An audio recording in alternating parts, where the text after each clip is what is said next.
So, what is the law really? I mean, when you think about it, we often picture it as this list of don'ts, right? A cage that kind of limits what we can do. But what if that's not the whole story? What if it's more like a guide? Or maybe something even deeper? Something that's practically woven into our DNA? That's the big question we're going to dive into today. You've probably heard this line a million times. Way back, over 2,000 years ago, Aristotle said man is a social animal. And yeah, we hear that, we nod, and we move on. But hang on a second. Let's actually stop and think about what that means. What does being a social animal really mean for you, living your life right now? As we're about to find out, it means, well, pretty much everything. Because here's the first big idea we need to get our heads around. Being social, it's not just a preference. It's not like choosing to be an introvert or an extrovert. It's a core part of our survival. The simple, unavoidable truth is you can't go it alone. I can't. None of us can. Just take a second and think about your morning. That coffee you had, the phone you might be listening on right now, even the clothes you're wearing. You didn't grow the coffee beans, you didn't mine the cobalt for the battery, you didn't weave the fabric. Every single part of our modern lives is only possible because of this huge, invisible network of other people. Think about it. Behind that morning coffee is a farmer, maybe thousands of miles away, who got up before the sun. Behind that phone in your hand, there are teams, legions of engineers, designers, and factory workers, all working together, sometimes across entire continents. And behind all of them, you've got teachers, people who spent their lives passing down the knowledge that makes any of this stuff possible in the first place. And the app developer who put all this content right at your fingertips. It's this massive, tangled, beautiful web. And our dependence on each other is literally the engine that has built everything from our families to our cities to our nations. We are all connected. Period. So this is where it gets really interesting. The moment we agree to live together in a society, something incredible just emerges. It's like this unwritten contract, a silent agreement that we all kind of sign, that spells out our rights and also our duties to one another. And the wildest part?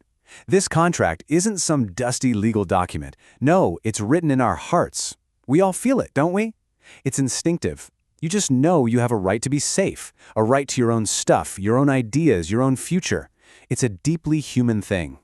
But, and yeah, this is a really big but, this whole setup leads to a massive problem, a paradox that every single society in history has had to wrestle with, which brings us to freedom versus chaos, or the big problem with being free. Seriously, I want you to just imagine this for a moment. Picture a world where every single person is 100% free to do whatever they want, whenever they want, with absolutely no limits, all to protect their own rights and interests. What do you think happens next? Well, here's the brutal, honest truth. That beautiful dream of absolute freedom turns into a nightmare really, really fast. It becomes the law of the jungle. See, my right to swing my arm ends right where your nose begins. Without any rules, the strong just steamroll the weak. One person's freedom becomes another person's danger. It's just chaos. So, humanity, being pretty clever, figured out an escape hatch from that chaos. And this idea is so powerful. Law wasn't some punishment sent down from on high to control us, no. It's the solution we invented for ourselves. And it works in this really simple, elegant rhythm. Society faces a problem, right? Let's say theft and violence. So, what do? We come together and draw a line. We create a solution, laws to protect people and their property. Problem? Solution. Now, fast forward to today.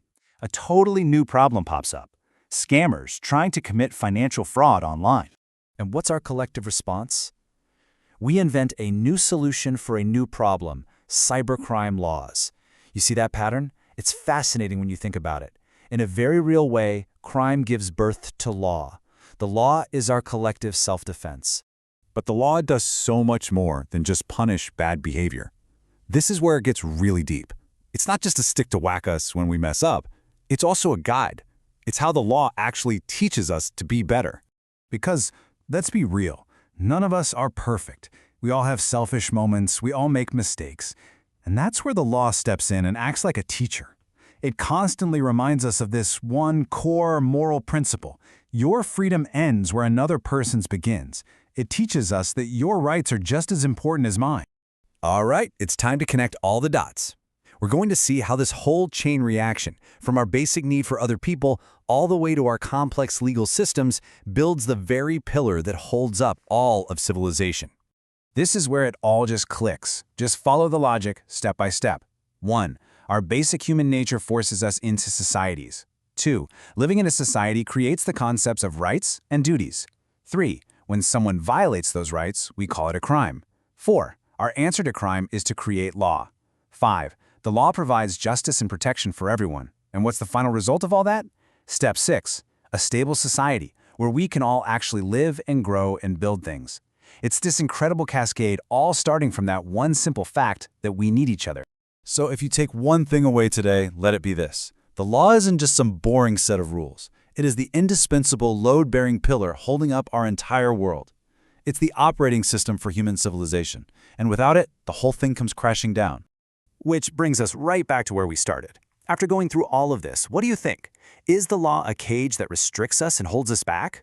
Or is it actually the key, the one and only key we have that unlocks our true freedom, the freedom to live together, to create, to thrive, without falling into chaos? That's something worth thinking about.